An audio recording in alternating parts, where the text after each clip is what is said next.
Welcome back, everybody, to Hoops HD. This is our Monday evening Hoops HD report. I'm Woohoo! your host up here, Chad Sherwood, joined on my side here by Joey Fortson. Down below him, we've got the puppet David Griggs, and down below me, we've got Hey, John Teitel. Chad, put me on top. No, I don't like it um, down here. no. Move me up to the top, Chad. I told you I wanted to be up there. Right up there. Oh, We've got a lot to get to tonight, actually. One thing we don't have to worry about is games going final after we start the show. We're starting a little after 9 p.m. Eastern, and other than a last place battle pretty much in the Pac-12 between Washington State, that's a blowout at the moment. Even all college basketball has gone final with a combination of the bad weather cancellations and some COVID postponements. Such disrespect for the Apple Cup. Yeah. Such disrespect. no, it's a crap game. Not even I'm watching it. Larry Scott would be very disappointed you have not tuned into his network. Larry Scott is a disappointment anyway. Larry Scott's on his way out, but let's let me try to see if I can get this right. I want to start with actually over the weekend we saw the NCAA Tournament Selection Committee release its top 16 teams. Now, obviously, this doesn't tell us where teams sit in terms of the bubble, but it gives us an idea of what they're looking at this year and not looking at. I'm going to go ahead and pull it up on the screen here, what they released this weekend. And John, you are our selection committee guessing expert. So what were your thoughts on what the committee released, and were you surprised at all by their top 16? I was not surprised. I mean, there's a couple of teams you can make an argument for in the 4 line. I think the 1 line is perfect. I think the other 3 lines look very reasonable. No, I think I would go with a no veto. You're not going to veto the guys that are veto proof. Yeah. Joby, your thoughts also, just. I thought the seeds, you could quibble here and there. Oh, does Missouri have a stronger resume than that? Is Iowa playing like it poorly to be the top 4? These are quibbles on it. It was, I think there weren't surprises. The surprise to me was that they essentially gave you the 5 line as well. I have never heard them say, oh, other teams we considered, and they made it extremely clear that the top 5 seed is either Southern Cal or Florida State. And we'll get to Florida State. I think Florida State might have moved. I put Florida State definitely ahead of Missouri right now after what they did tonight. Yeah. And so Florida State and Southern Cal are right there. And they said 2 Big Ten teams. Wisconsin is clearly one of them. I think Purdue is probably the other, but they essentially gave you the 5 line. And that's never happened before. So that gives you even more depth of what they're looking at and what the impact of that is. Deep power conferences will get mucho respect, specifically to the Big Ten and the Big 12. If you are in those conferences, you are going to get a lot of respect.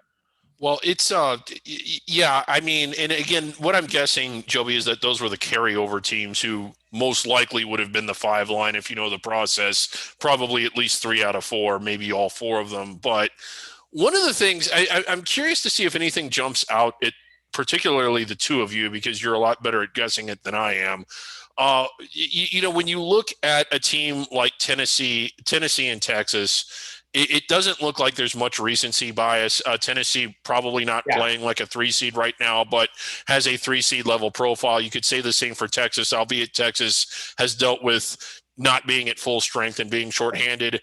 When you look at a team like Texas Tech and Missouri and West Virginia, and well, everybody here, with the exception of maybe Michigan over Ohio State, it seems like the focus is not entirely on the top of the profile, especially with a team like Houston being on the 2 line with some of their really bad losses.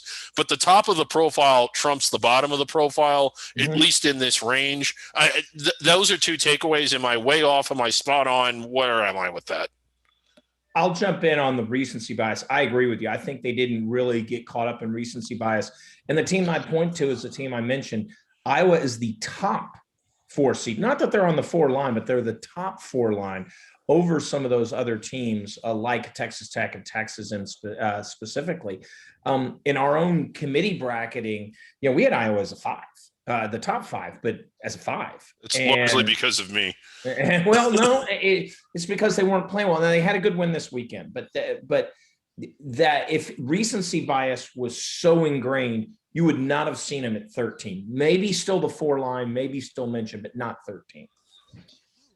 And what I like is just a couple of possible matchups. Gonzaga, Iowa already played this season. Baylor, Texas is a nice in-state battle. Villanova, Virginia. I'm sure Joby could go on for 5 minutes about those two teams playing each other.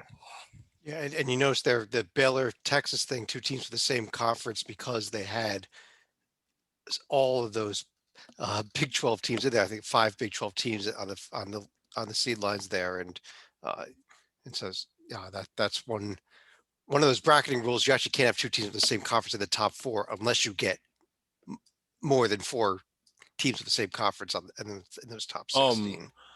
One But more let's- question, okay. and I'm hijacking Chad's role as host here, but what does it say about Houston?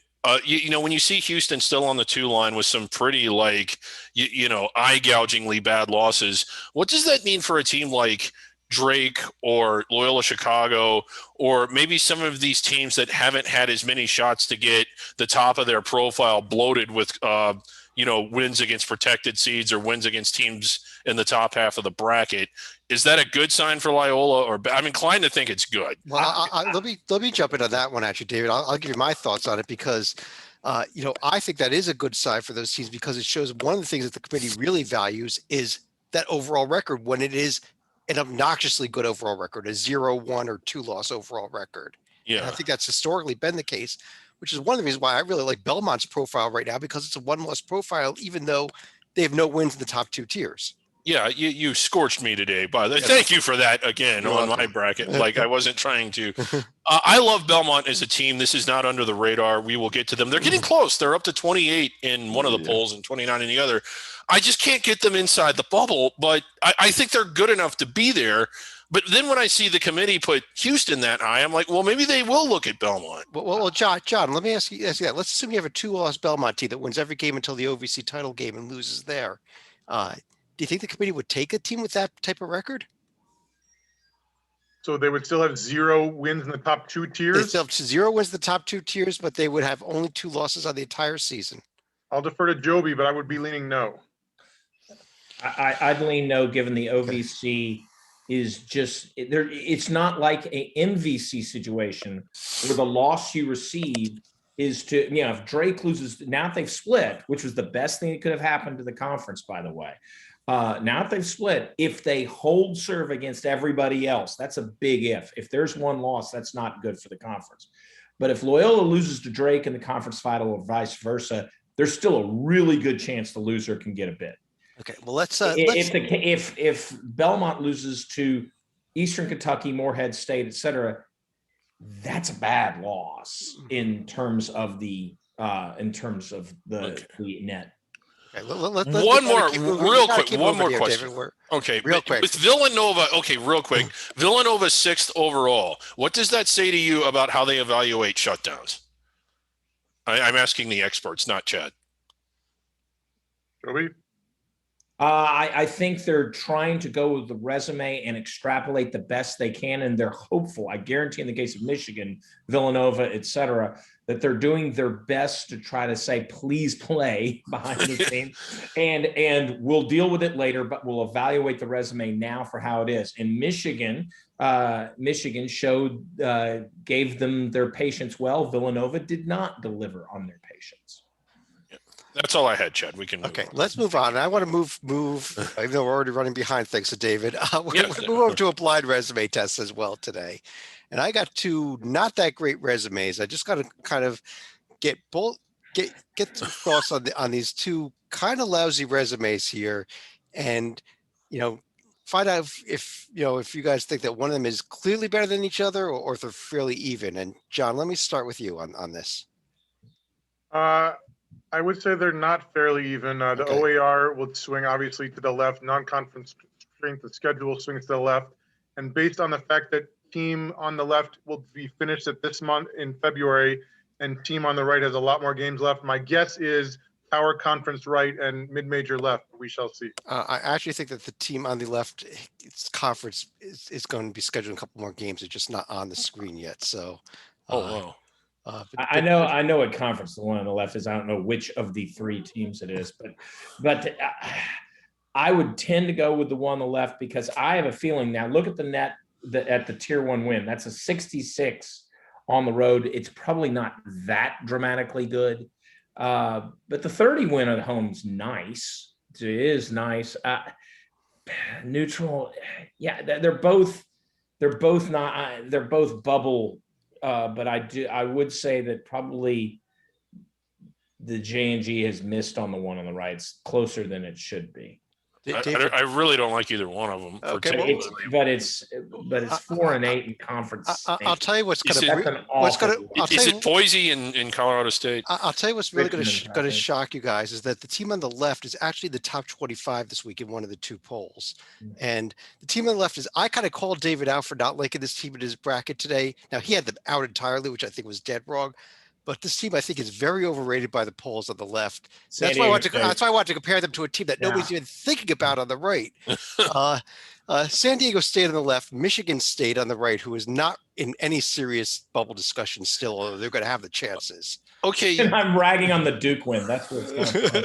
Well, I just don't see anything there. I guess my stinky win. It's a stinky win. It's not that great. Go ahead, David. I guess my question is, who would you have put them in over instead? I mean, it's not that I think that, to be fair to San Diego State, I think they're better than what their resume indicates, because while they have 4 losses, but 2 of them are just a team that's just a bad matchup for them. And, another one, a reasonably close game to BYU.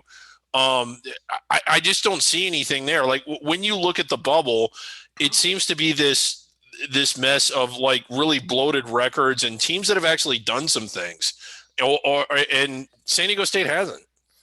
John, are you surprised that Michigan State is this close to San Diego State? I mean, I know you like San Diego State better, but that it was actually a decent comparison of these 2 resumes. It is fascinating. I always like when you do the blind resume, because I always learn a little bit about what my perspective should be. I'm a little surprised they are this close, because I have San Diego State clearly in the field and Michigan State clearly not in the field. As you'll see, like San Diego State with the Boise games has a chance to go up or down. Michigan State seems like it can only go up, because I assume they're not going to be favored in any of the last 6 games. Right. And Michigan State really still has a strong road to an at-large bid, because the 3 toughest games are home games. The other 3 are quality road games, Purdue, Indiana, Maryland. So, just throw that out there. They just picked up the home win over Penn State. That was the good tier 2 home win. The Duke win is the road game. They're kind of bad tier 1 and tier 2 wins also. Yeah. Let's start in the Big Ten. Can we get rolling, Chad? I mean, my God, you've been wasting all kinds of time here. Let's go right into the Big Ten, which saw the return to the court of the Michigan Wolverines this weekend. And John, let me start with you. Joby, I know you've got some thoughts on them as well. But John, let me start with you on this Michigan team and what they did at Wisconsin. So after taking 3 weeks off, great comeback win at the Badgers on Sunday. They trailed by 12 at halftime, but thanks to the freshman big man, Hunter Dickinson, 11 points, 15 boards, and a career-high 5 blocks. Everybody talks about the balanced offense. They have so many different scores all over the court. 40% allowed inside the arc, number 1 in the nation. This team gets it done with offense and defense. Huge week ahead. Rutgers coming to Ann Arbor Thursday, then the game of the year in Columbus on Sunday. I have them as a 1 seed, and it's solidly a 1 seed. Well, except that Thursday's Rutgers game is the game of the year. You got to build it backwards there. Yeah. Joby, you have some thoughts on the Wolverines also? We've talked a lot this year about teams coming off COVID pauses and kind of stumbling out of the gates. Yeah, even Villanova, when they came off COVID pause, stumbled in their Seton Hall, win that they got. But yeah, you could just look across. Michigan did not stumble. They might have stumbled early, as John pointed out, but that is what happened. The difference with this Michigan team and some of the others is, and we've seen it across all these Power 5 blue bloods who are not playing well. If you don't have a point guard, you're kind of lost. But if you do have a point guard, you have an advantage. Michigan essentially has 2. And so this is one of the reasons that really makes Michigan special. I agree with John that they are clearly the 3. We'll see if the trip to Columbus changes that. 3 number 1 seed. We'll see if how that's sorted out in a week. Yeah, and David, I gotta say the couple other big games was another team. Ohio State took care of Indiana handily at home this weekend. Right. That was a really impressive win. I was as impressed with Michigan. Not that winning it. I mean, winning at Wisconsin in and of itself is very, very hard to do. Winning at Wisconsin when it's your first game in forever after a COVID shutdown and you're rusty and you're behind by 12 at halftime is phenomenally impressive. I just can't say enough about Michigan. But Ohio State, while 3 games back in the loss column, neck and neck, I think when they meet head to head, that's going to settle the argument. But who do you like more? I still actually like Ohio State a little bit more than Michigan because of how good the top of their profile is. Now, again, 3 more losses than Michigan. And if Michigan beats them on Sunday, there isn't really an argument as to who's better, I don't think. But I don't think there's an argument to who's better no matter after this game at all. I think this game will decide who's better, period. Unless, but I mean, unless one of them slips up against somebody else, like Rutgers or Whiz at Illinois, at Iowa, at Whiskey, at Rutgers. That is ridiculously good. And when you point out that Michigan State has a pathway, that's very interesting. They get to host them in both teams in East Lansing. Yeah. And one other team I want to really briefly mention here is right there on the bubble. Maryland, beats Minnesota, who cannot beat anybody on the road, but Minnesota goes to Maryland, loses pretty handily to this Maryland team. Another tier 1 win for this Maryland team, but so many losses, sitting there to 10-10 versus D1. And I think we're going to be having this debate for another 4 weeks here. But what do you do with this 500 team? Well, what would you do if they were 15-10 and had 4 more tier 2 wins? I think that you have to look at tier 4 because they've already played a bunch of crap. Look at the bottom. Yeah, they have played a bunch. Yeah, but Maryland has it in their hands. They're getting ready to play 2 bye games this week, and if they take care of business in those 2 bye games, all the discussion that I am very forcefully thinking on, and others do as well, goes away if you just take care of business.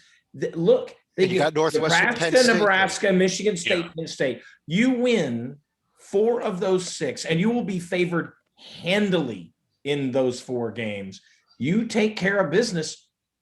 You do exactly what Rocco has said over and over again. It's in relation to Indiana. It's in a relation to Maryland. There is no way they are in the play-in game. They're either an 8/9/high 10 seed or they're out. There is no middle ground. And I think it's in front of Maryland to be able to be that 9 seed team, but they need to do it. If they lose to Nebraska at home, is anyone going to say they deserve a spot? No, I will back off at that point. Chad, you briefly mentioned Minnesota. I know that I'm more, this is grinding my nerves about them more than it is the rest of you. You have to win at least 1 road game. To me, that is a disqualifier, even more so than having a 500 record. David, hold on. Let me ask John, who is our selection committee getting expert. Let's assume that there's 5 games left and Minnesota goes 3-2 in these, which means you add in an Illinois home win and a Rutgers home win, by the way, as well. But you can't win a road game. That is going to be the best profile we have ever seen. No, it isn't. It's a terrible for a team without a road win in history. Yeah. Okay, without a road win. Okay. Would it not be? We'd have to name a home court hero award after them because it is ridiculous, but it'd be hard to say to keep them out. I mean, I'll ask Chad, if you beat Rutgers this year, that's a tier 1 win, no doubt, right? Yeah, the Rutgers home win would be barely, actually Rutgers at 30 right now would be tier 1, but barely. But if you had in an Illinois home win as well, giving you 4 top 10 wins at home, it would be the only team so far to beat Michigan in the entire country. I mean, come on, David. I'm sorry. I don't care that you can't win a road game, especially if you want to say that home and road don't matter quite as much this year without fans. I mean, it seems to matter when they play. It seems to be the only deciding factor.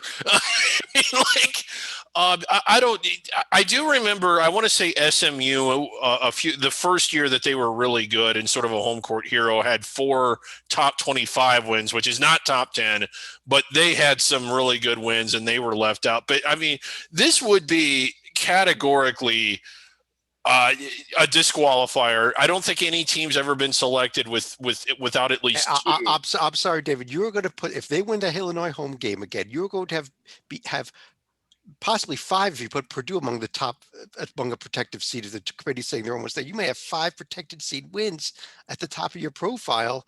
I don't care where they are. I think with no bad losses. No bad losses. If they lose at home, losses. they lose at home to Northwestern. We can talk about there's a problem. Okay, schedule somebody you can beat on the road. Then. Well, North Carolina was looking for a game. Maybe they should take it. Real quick, here's the upcoming schedule for this week. Minnesota road Wednesday night at Indiana. Let's circle that game. Home against Illinois on Saturday. We already mentioned the big Michigan-Ohio State game. You've also got Maryland at Rutgers. Iowa, Wisconsin, lots of big important games this week in the Big Ten.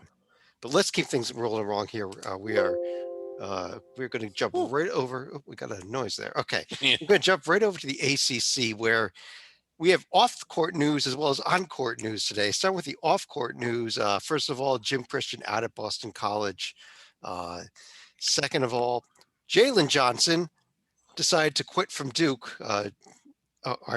He opted out of the rest of the season, or whatever that means when there's 3 games left in the season. But Jalen Johnson is gone. But John, why don't we start with some of these games that were played? And before we get to tonight's game, how about Clemson picking up, sitting there now at a solid 13-5 overall? New month, new team. The Tigers lost 4 of 5 to finish January. They've won 3 straight to start February, 13-5 overall. They get the whole week off to rest up before heading to Pitt on Sunday, and 3 winnable games to finish their regular season. Senior Clyde Trapp, he has not been shooting well this month at all, 9 of 24 from the field. Everything else has been great, though. 8 boards and 5 assists a game. I have them as a 7 seed. 7 seed. I think they can get even higher than that. When you actually look at this Clemson profile, there's a lot of good there, even though they had been playing pretty lousy for a while. Had they not? Just pulled up here with, especially the Alabama win and the Purdue win at this point. The only real knock on Clemson, and they're related, there's 2 knocks, but they're related, is the fact their net's not strong. And people get caught, I've mentioned on a number of shows, people get caught in ranking teams by the net. That's not how it works, people. It's not how it works. But you look and dive into the resume. Why is their net low? It's because when they lose, they really lose. They lose bad. And so, but that, at the end of the day, you can't ignore Florida State, which I think after tonight, protected seed. Alabama, protected seed. Purdue on the verge.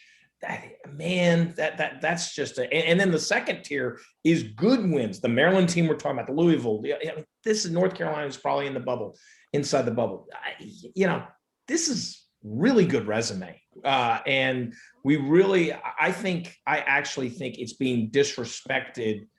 Now, maybe the committee is too, but I think it's being disrespected by a lot of the pundits, and they will be a Selection Sunday surprise to a lot of people. Well, I tell you, they need to hold serve because, again, just 1 true road win, but 3 very winnable road games coming up.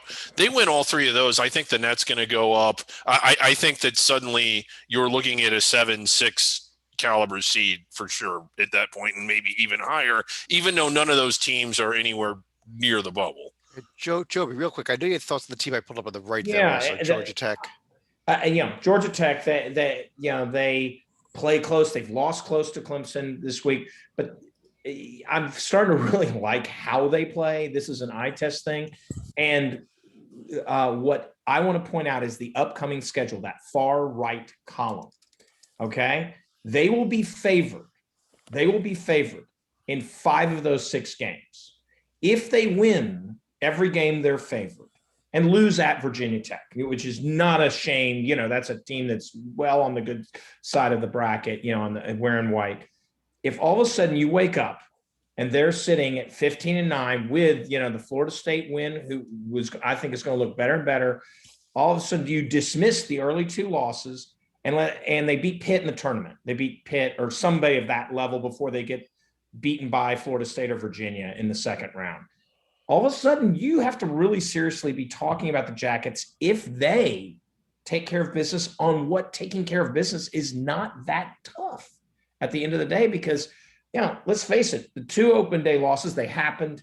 They are what's weighing them down, and deservedly so. But by the same token, you've got to, I think we'll be looking at them with a new light, because those 2 losses did happen before they knew what they had with, Moses Wright has coming out game, the second of those. And so I think you've got to watch Georgia Tech, because the pathway is realistic, not just it can happen like a team like Michigan State, but it's realistic. A couple notes here. First of all, jumping back to Clemson for half a second. They did just go into a shutdown today because of a COVID that's test. right. That's going to hurt some of those road games. See if they can even get them. But David, I quickly pulled up Florida State, who we just saw. Joe, I don't think you want to talk about it. Just saw completely destroy his Virginia team today. And I think that this gives Florida State that kind of that missing piece at the top of the resume now. That kind of that highlight huge win there. Does it not? I think it does. They've beaten a protected seed. They've beaten a team that's probably in the top half of the bracket on the road. And Florida, I don't know how that game's going to be evaluated. I almost don't even want to try and guess, but it still looks good to have that win. I really like this Florida State team. I don't think they've been playing up to their ceiling for most of the season for various reasons. They certainly did tonight. I think they're as good as anyone in this conference when they're playing, when they're firing on all cylinders. And when you look at sort of what's left, they're really running downhill. They got Vatek at home, who's really good, but I don't think as good. And they're at home. I think they can win out all the way to the conference tournament. A game at North Carolina could be one to circle here. North Carolina has been playing a lot better lately. They have. And what's interesting is Virginia profile also. What's interesting with Florida State, Virginia is, I think that Virginia's loss, I think because of Villanova, and Lenardi said this, I happen to agree for once, is they were like number 8. They had moved to like number 8, but this loss knocks them back down to the 3 line. I think Florida State might have jumped a full scale line here because of the missing component on their profile. The J&G, I ran the numbers beforehand. Virginia fell to 10th. Florida State moved all the way up to 12th in just inputting that one game. And not saying it's definitive, but who would you rather play now, Iowa or Florida State? I know the answer to that question. I know the answer to that. Okay, I guess who I would rather play. Let's keep things rolling. Here's the upcoming schedule. A note that North Carolina just added this evening a home game against Northeastern for this week. But good game for both teams, to be honest. I believe we have Virginia at Duke, Louisville, North Carolina coming up this weekend. Hopefully, most of these games we can get in here. But we'll see what we can get in. But yeah, very interesting. Carolina adds an extra game in there. Sort of a buy. Why wasn't Winthrop, Belmont? Okay, let's keep going here. All the teams they could have. Let's jump over to the Big 12 where Baylor not playing. But John, let me bring you back in here because after we had almost given up on this Kansas team the way they were playing, have they finally figured it out and turned things around? Just like Clemson, another team that lost 4 of 5 to finish January, but they've won 4 of 5 to start February, 9-5 in conference play. Rivalry game at K-State on Wednesday, and then 3 brutal games to finish the regular season. Texas Tech and Texas and Baylor. Freshman Jalen Wilson, he went scoreless against TCU last month. Been spectacular in the 6 games since then, averaging a double-double, 14 points and 10 boards a game. I have them as a 6 seed, but obviously trending up towards a 5. Yeah, I think the 5 seed is. They were heading towards a 7 or an 8 seed. I think they're back on to a 5, and with those games, I think a 4 seed is still in play for them. Oh Absolutely. Yeah, I mean, you want to talk about lifting some heavy weight. Not Kansas State excluded. They have Texas. Is that the whole schedule, or is there more to come? There would be 2 more games that are not on the screen there. Okay. So because I don't want to get too excited over Kansas. They beat Iowa State and Oklahoma State at home. I mean, that's but if Texas, they earned it. But no. What I was saying, Joey, was Texas Tech, Texas, and Baylor, and then the Big 12 tournament after that. That is a hell of a stretch. But they get their opportunities. Yeah, Joey. But the issue I had was that Kansas had been playing so lousy. I mean, they looked bad in the home win over TCU just 2 weeks ago. They look good this week, and that's the difference. But I know you want to talk about the team on the right there, the red hot Oklahoma Sooners. I love these guys. And Reeves now that Reeves is healthy, I mean, my gosh, this is a team that I think has, and this is my hot take on them, as they are the team that maybe can challenge Baylor when given the chance. You know, I mean, this is now that they're playing their best ball now, and they've been playing good ball all year for the most part. They have all the pieces that seem to go. The ability they have. I love offensively how they drive. How they can drive as well as hit the outside shot. That is a good inside outside combo that is reminiscent of the team from the SEC they beat Alabama. And so going into Morgantown, getting into West Virginia win. Wow. Especially with West Virginia coming off that road win at Texas Tech, which was wow. And this is not a slouch West Virginia team on their strength of play. Says everything to me about how this Oklahoma team's playing. And also, it's not shabby because I think West Virginia's darn good too. It's just a great conference, and Oklahoma's playing the best since Baylor's on pause, is playing the best of anyone right now. You see an upcoming schedule. These games are all being rearranged like crazy already, so don't even trust half the games that are up there on the screen. I do think we have Texas Tech at Kansas coming up this weekend, at West Virginia at Texas. Those games I think are a go. I know that Baylor West Virginia have been rescheduled. There will be a Baylor West Virginia game at some point this season too. Other than that, just take the rest of that Big 12 schedule with a grain of salt, especially with the weather down there in Texas having wreaked even more havoc on this conference than we already had. Yeah. Let's jump over to the Big East, though, and but David, one of the big stories of the Big East was Creighton, who picked up picked up a win that I think finally took care of the problem I had with Creighton's profile, which is those tier 3 home losses by taking out on Philadelphia. Yeah, and it came at a time when Creighton was really starting to appear to decline. Losing games that you would think they would win. Not looking that impressive. And then it's just on a scale of 1 to 10, they went from 0 to about 30 as far as, how good they looked from one game to the next. And I mean, they just blew Villanova's doors off. I mean, it was just totally dump trucking them. And suddenly you forget about losing to Georgetown and Providence and Seton Hall. And look at what they had done in the previous game. They never lost. They didn't lose Seton Hall. They actually swept Seton Hall. Marquette. I'm sorry. Yeah. But I was looking. Yeah. I can't seem to read the profile. I'm sorry. I've been drinking all day. Yeah, but they went at Seton Hall. But yeah, it just completely changed the complexion of the team. And more so than the complexion of the profile, for the first time in a long time, I just like how they looked on the court. Kind of like what you said about Kansas. Like, they did look really good.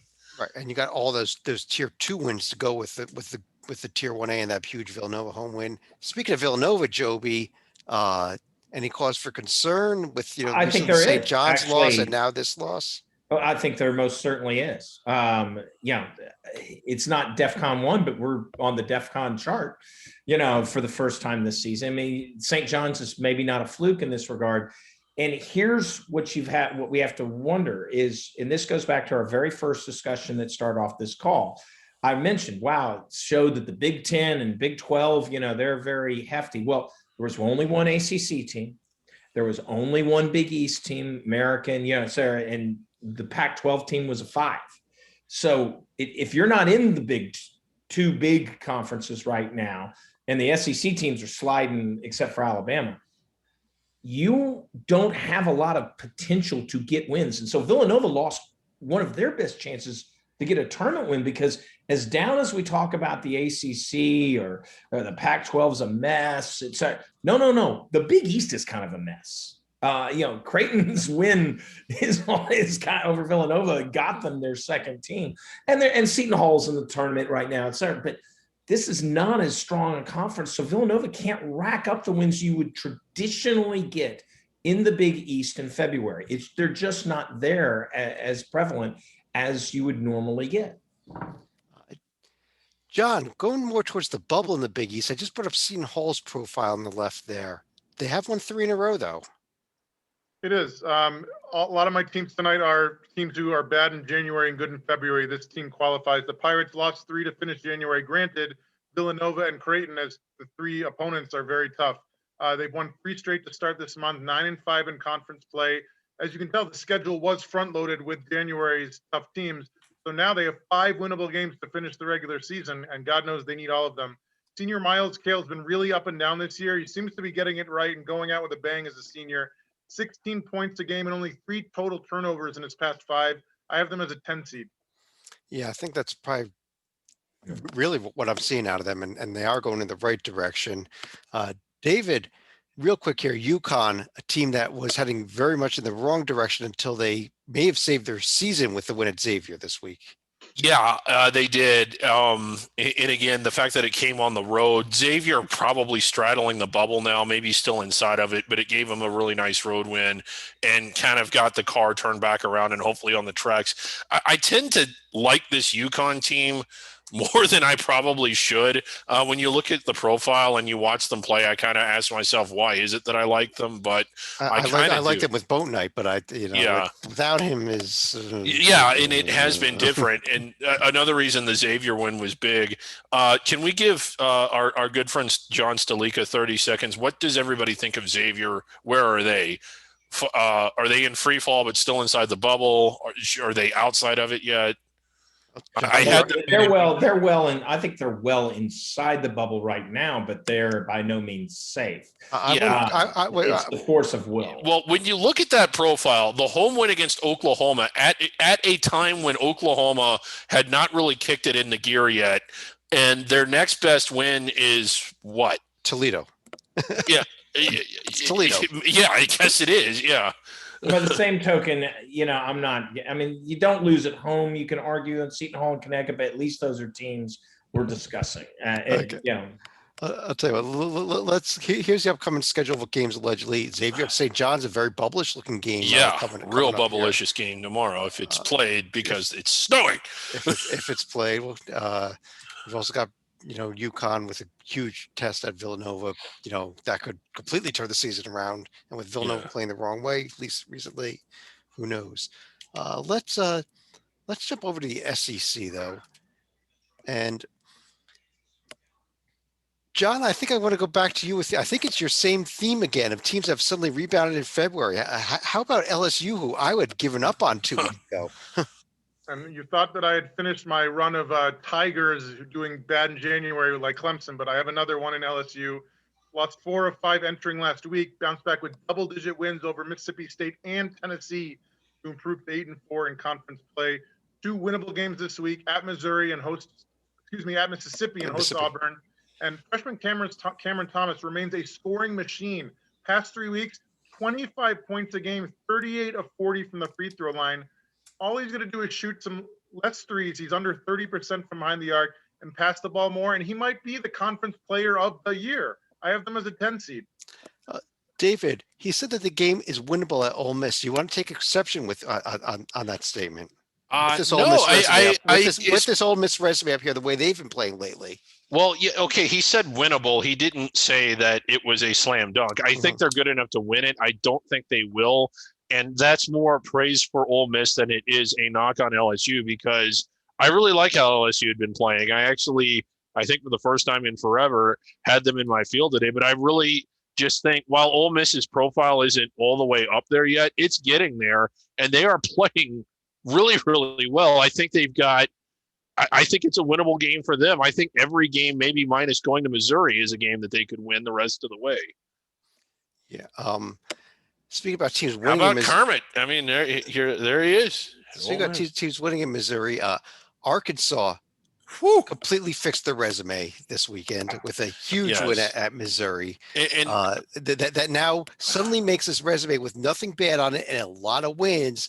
Suddenly you add in a very good road win at Missouri. And in my opinion, this team went from a first 4 or out team, Joby, to like an 8 seed with that win. Well, you all were doubters. I have been big on Arkansas all year long. I just wanted to say that. I agree, Chad, 100%. It's one of those.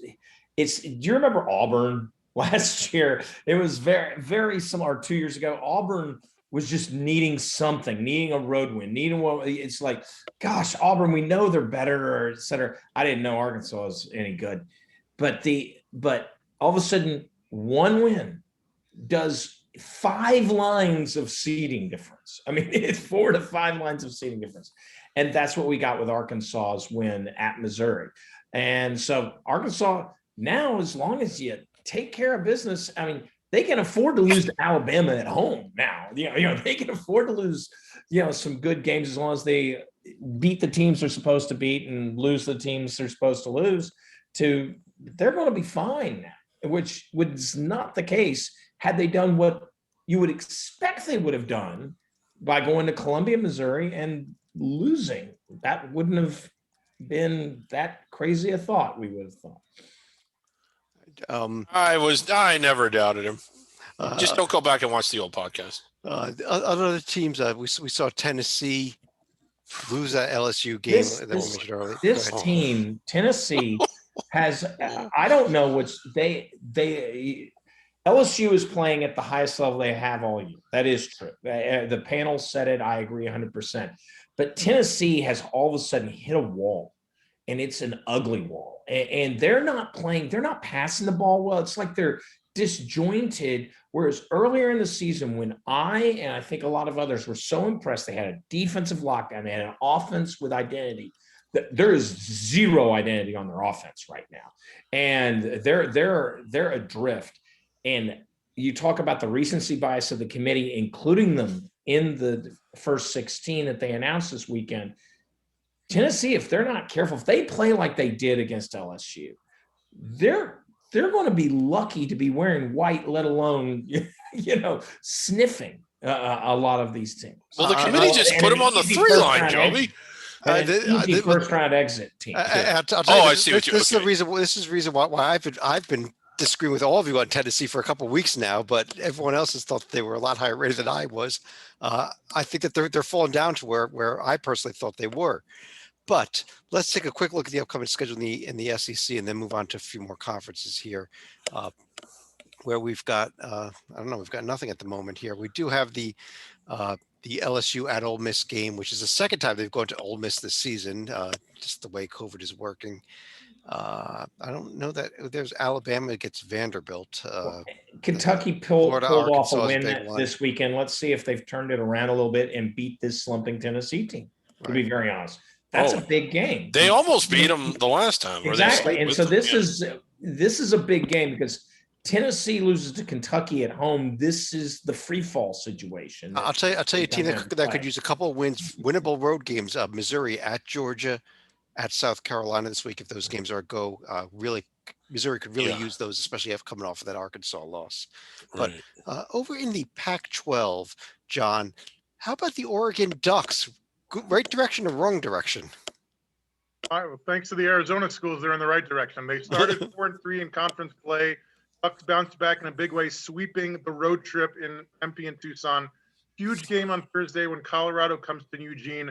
I'm sure they wish they could get some fans in there to boo during the free throws. Their opponents are shooting 77% from the line. One of the best in the nation.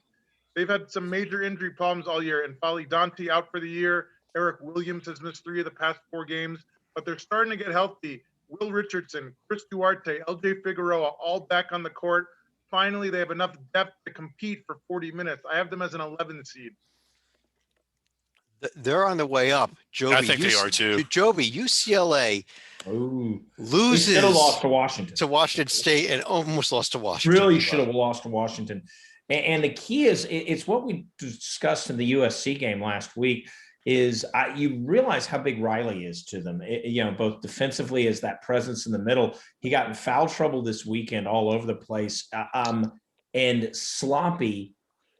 Once again, I guess if John's theme is teams that we had left for dead in January and they're rising like Lazarus, my theme is, given on the heels of our Tennessee comments, are teams that, aren't who we thought they were. Just it's kind of funny because UCLA was one of those Lazarus teams last year, if you remember. They came out of nowhere late to really put together a great run. They're heading the wrong way this year in February. You think the coaching will still be able to retain that, but it's once again the word disjointed that I talk about with Tennessee. It's also, if you've looked at UCLA on that Washington trip, we will see this week is a big week for UCLA. See, well, that was just a weird trip. They're flying all over the state. It's a tough trip to go up to, to do the, that was the Thursday, Saturday trip, because Pullman to Seattle is not an easy. It's not just, it's not a bus ride. So this is a big week for UCLA. It's a fulcrum week, and they could stabilize the whole thing, and they're still in the top half of the bracket. So but right now, their resume has gotten all of a sudden exceedingly poor, and they are on the bottom half of the bracket as they sit right now. And David, what the hell? What David- happened to him? Yeah, Jeez. David, I want to ask about one of the teams. Injuries have really messed them up. And like I said, Riley is just not playing the way he was defensively earlier in the year. Foul trouble and letting other teams have their way inside otherwise. David, I want to ask you about one more team real quickly here. Sure. Colorado Yeah. goes to Stanford and wins, then goes to Cal and loses? Pull them up, because this isn't the first time they have had a head scratching loss, and it happens to everybody. I mean, everybody loses a game that people were expecting them to win or they felt like they should, but it seems like Colorado, it's been happening a lot. Utah at home, Utah, not the worst team in the world, but at home Utah. They blew an 18-point lead late in that game too. Yeah. Yeah. And then Cal is perhaps not the worst team in the world either, but they're in the discussion. Washington is the worst team in the world. They're beating Washington State right now, though. So yeah, they are not quite as bad. But this Colorado team, very head-scratching week this past week.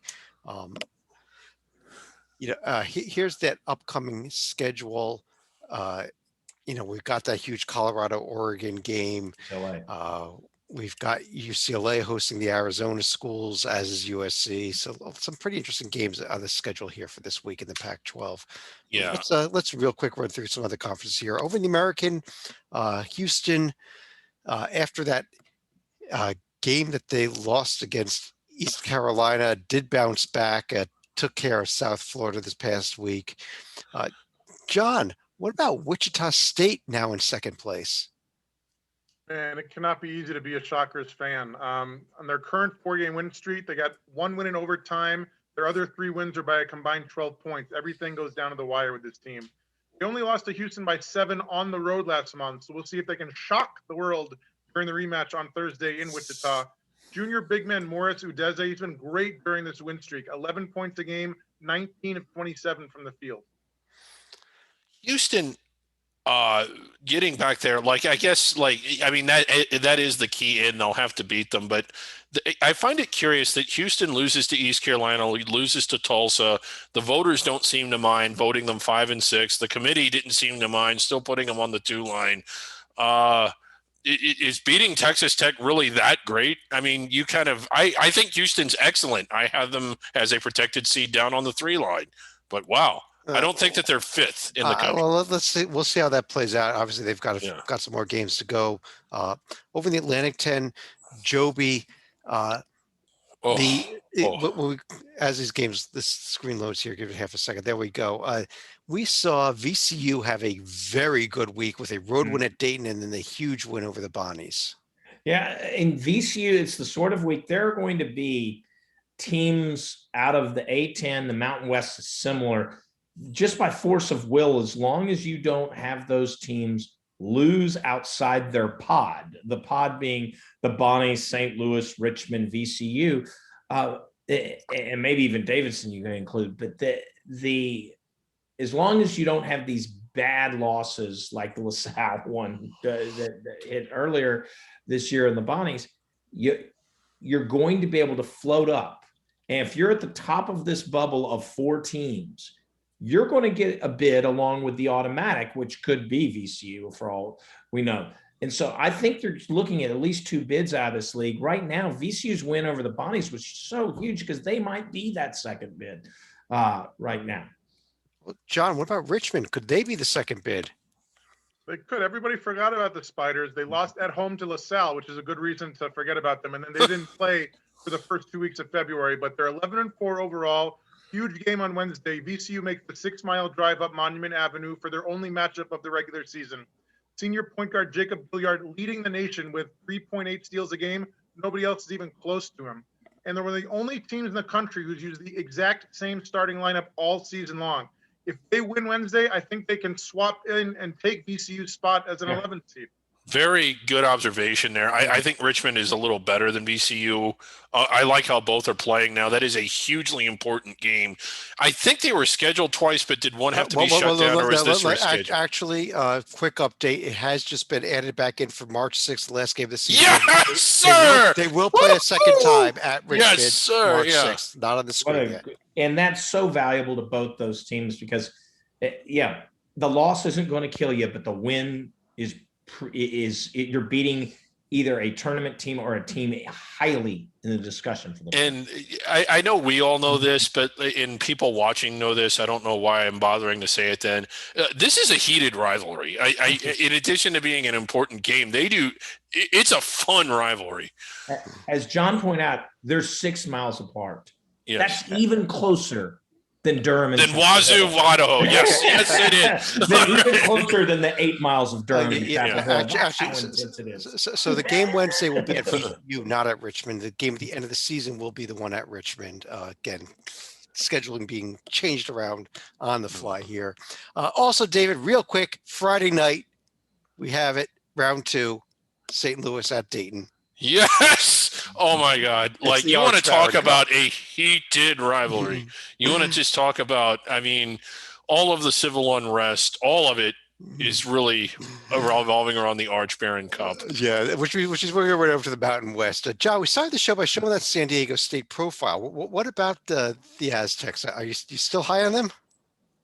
I am now. 1 month ago, I wasn't. They got swept on the road at Utah State, but they've won 6 in a row by 20-plus points each game to improve to 9-3 in conference play.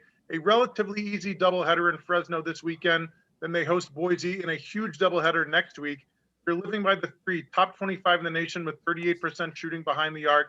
My main cause for concern is that senior leader Matt Mitchell missed 2 games during the win streak with injuries, and he scored 10 or less in 2 of the other 4 games. If he's healthy and playing well, I have them as a 9 seed. Yeah, we got San Diego State there. We had Boise State, who survived their second game against UNLV, but did get the 2 wins. Colorado State did not play this week.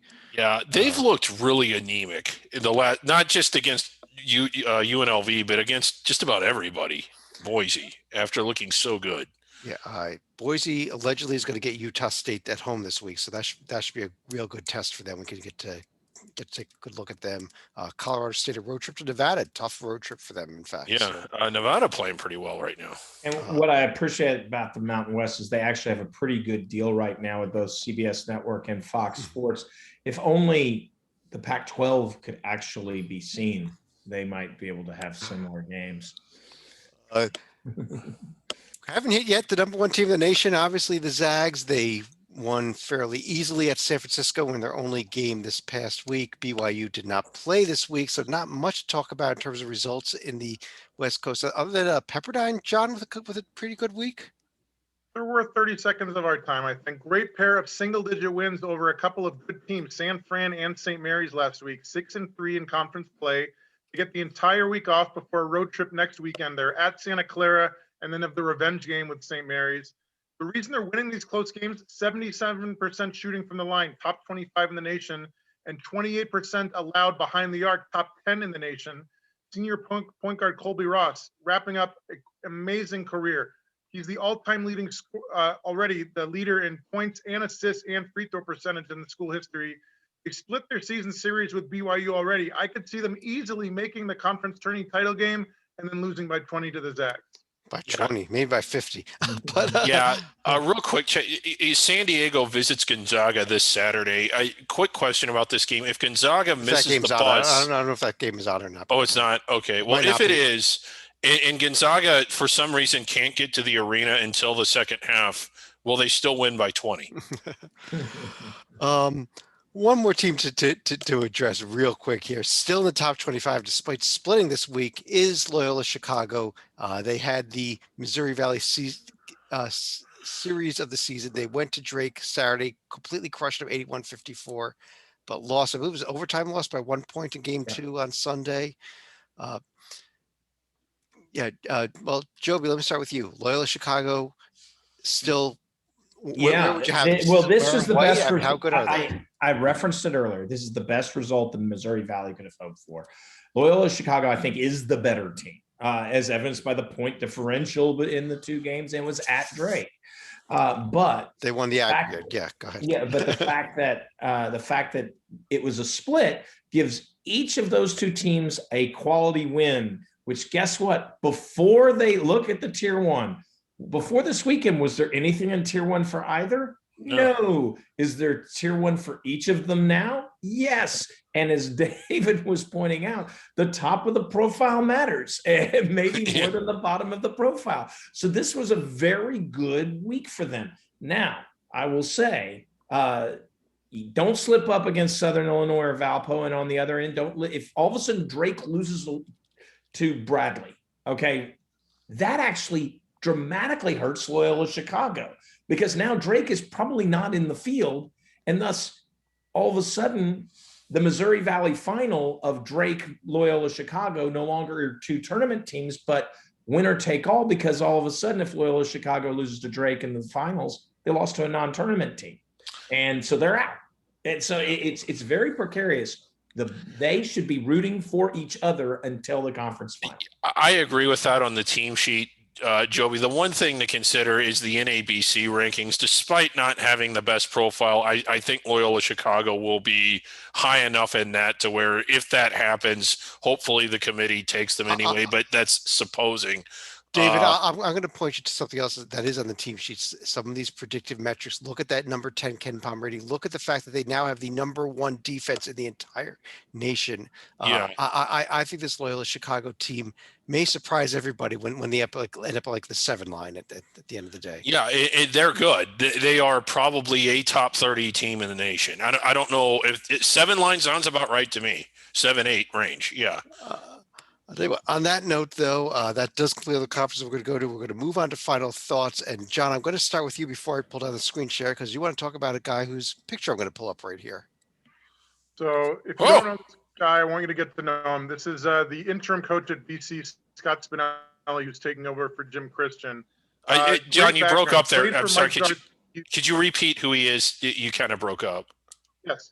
No problem. Scott Spinelli is the interim coach at BC, replacing the recently fired Jim Christian. Great track record. Played for Mike Jarvis back in the day at BU. He was a scout for the 76ers. He was an assistant to Barry Collier at Nebraska, an assistant to Mark Turgeon at 3 different schools, an amazing recruiter. I still don't know if he can actually coach. He has turned like 5 different unranked recruits into NBA players. So I also don't know if he's going to be around for more than like 5 games they have this month, but I really hope he gets a chance. This is a longtime guy who's an amazing recruiter who's finally getting his chance to shine as a coach. Yes, hopefully he get a few wins and maybe be in serious consideration for that permanent job. I think it was a shock. I think it was actually a shame that Jim Christian was fired, especially at this time. Yeah, I think he was too. And I agree with Titel. Even if BC doesn't hire him, he's hopefully positioning himself for a job. Right. Joby, though, let me move over to you. Yeah, no, and the interesting thing is Florida State's on a run right now after beating Virginia tonight, where they can break the ACC record for most consecutive home wins, beating great runs by Virginia, Duke under K in the early 2000s. They can break this record. They get BC in that final game to try to do it. So I'm going to bet my money that BC, he doesn't get that win in Tallahassee. When you look at the seed lists that, whether you go to bracket matrix or et cetera, it's very interesting this year. It's something I haven't seen to this degree. And you see conferences grouping. You see a lot of teams from a conference grouped together. The Big Ten, you can see, it's obvious, Michigan, Ohio State, Illinois, all grouped together, but you see these groupings. It's very interesting. The Big Ten, has those groupings of Indiana, Maryland back, but the Big 12 is a very interesting one to look at, in that you have these groupings for the Big 12 in the protected seed and the top half of the bracket.